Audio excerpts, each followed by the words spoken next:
Destrejiya ser jinan li Tirkiye wek arîşeyeka mezin hêjî didome.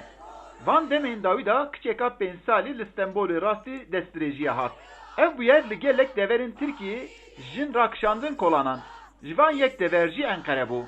Platforma jina ya Enqere û gelek rexistinên din yê jina li Enqerê hatin bahev û ev bûyer bi girseyî şermezar kirin.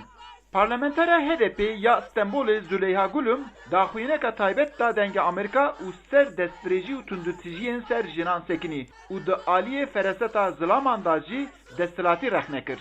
Bu ilk yaşanan olay değil. Ev bu yer cara yekemlîne ku tejiyandin da aliyê destdirêjî û istismar kirina zarok û jinan da Türkiye'de asla herî bilind ye. Zarok bi kesên ku destdirêjî û istismar tên kirin re tên zewcandin. Di meclisê da li ser efokirina vana gengeşî hatin kirin. Mesele esasî ev e ku vî alî desthilatiya zilaman gelek hatiye xurtkirin.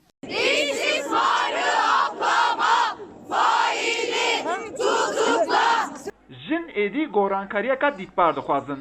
Di kolanan da bi duruşmeyan hat xwastin ku iktidar bila ji vêna desthilatiya zilaman dûr keve.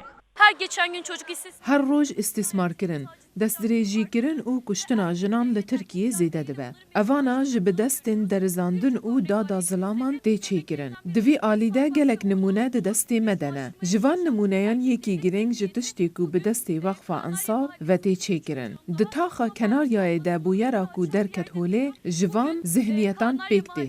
Platforma jinê a Enqerê di vê çalakiyê da balkişan ser qetilkirin û destdirêjiyên ser jinan. Rêvebera platformê Yurdagul daxuya kirin ku yê girîng ew e ku vêna mêran li ser jina bigore. Heke negore got ev bûyerana dê her dem çêbin. Ankara Kadın Platformu olarak çocuk Mixabin, em wek platforma jinan li Ankara, ji ber bikaranîna zarokan, kuştina jinan, destdirêjî û zêdegavî carek din hatin bahev.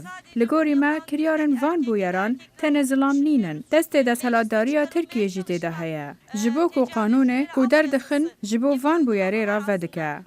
Bu eylem şekliniz yanlış, uygun değil. Li Tirkiye rexistinbûniya jinan her çiqas pêşketî be jî destdirêjî û tundutijiya ser jinan dawîn lê nayê.